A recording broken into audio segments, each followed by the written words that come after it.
Tripura forest development কর্পোরেশনের মধ্যে একটি দুষ্টচক্র কাজ করছে। এরা সরকারকে বিভিন্ন অপকর্মের মধ্যে দিয়ে বদনাম করতে চায়। এই অভিযোগ তুলছে ভারতীয় জনতা মজদুর সংঘ। তাই সরকার যেন টিএফডিপিসি এর দিকে নজর দেয়, সেই দাবি জানিয়ে শুক্রবার এক সাংবাদিক সম্মেলন করে ভারতীয় জনতা মজদুর সংঘ রাজ্য শাখা।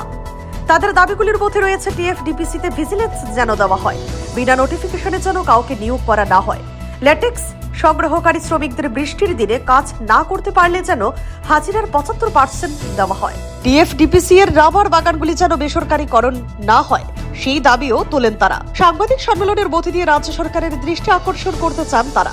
তবে তাতে কাজ না হলে সরকারের কাছে ডেপুটেশন দেবেন বলে জানান। টিএফডিপিসি এর অনিয়ম বন্ধ করতে সরকার এখন কোনো পদক্ষেপ নেই কিনা সেটাই দেখার বিষয়। আপনাদেরকে ভারতীয় জনতা মজদুর সংঘ ত্রিপুরা প্রদেশের পক্ষ থেকে ধন্যবাদ জ্ঞাপন করছি। আপনারা এসছেন, আজকে আমাদের একটা প্রেস রিলিজ হচ্ছে। তো আজকে আমরা শুরু করতে যাচ্ছি আজকে প্রেস রিলিজ। আমাদের বিভিন্ন ত্রিপুরা রাজ্যের ভারতীয় জনতা রাবার মজদুর সংঘের আধিকারিকরা উপস্থিত আছেন। আমরা কয়েকটি বিষয় আজকে তুলে ধরব টিএফডিপিসির ব্যাপারে।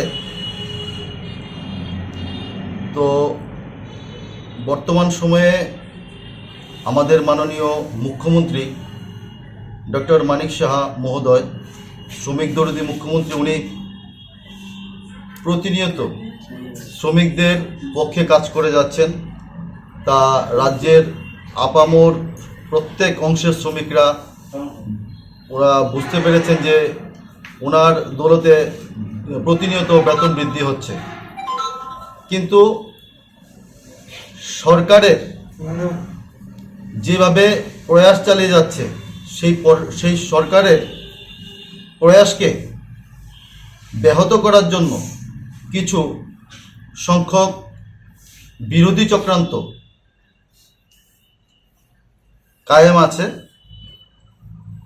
তো তার মধ্যে উল্লেখযোগ্য হচ্ছে আমাদের রাবার নিয়ে কর্পোরেশন টিএফডিপিসি কর্পোরেশনে একটা চক্রান্ত প্রতিনিয়ত আছে, কিভাবে সরকারকে বদনাম করা যায়, উঠে পড়ে লেগে আছেন।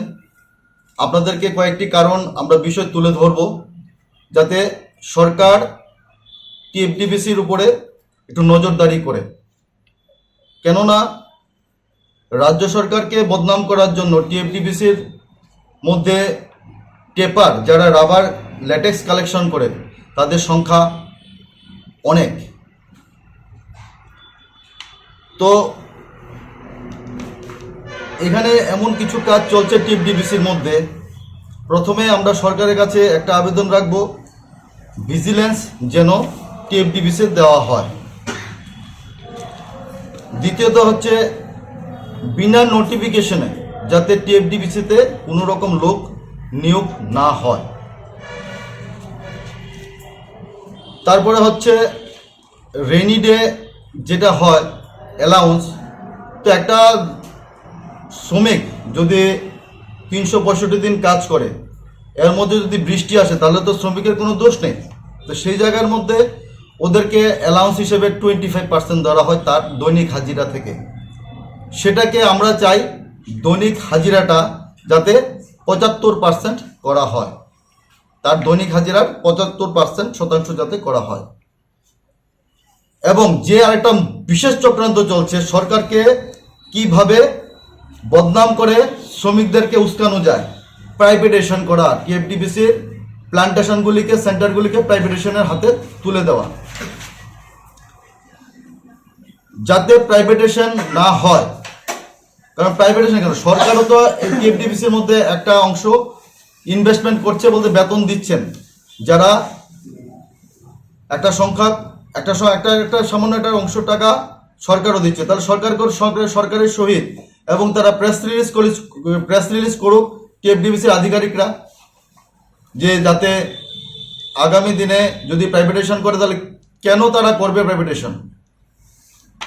কারণ এখানে প্রাইভেটাইজেশন করার মূল লক্ষ্য হচ্ছে এখানে একটা চক্রান্ত। কারণ আমাদের যিনি চেয়ারম্যান আছেন, উনি একটা কলা গাছ হয়ে আছেন, ওনার সেরকম রাবার সম্বন্ধে অবগত নেই। এবং যারা বোর্ডে যা দায়িত্বে আছেন দেখা যাবে যে রাবার বোর্ড সম্বন্ধে জানার মানে প্ল্যান্টেশন সম্বন্ধে জানার মতো অভিজ্ঞতা সম্পন্ন লোক সেই বোর্ডের মধ্যে নেই, তাহলে সেই বোর্ড কি করে চলবে? Bureau report, CNE TV. CNE TV, channel for news and entertainment.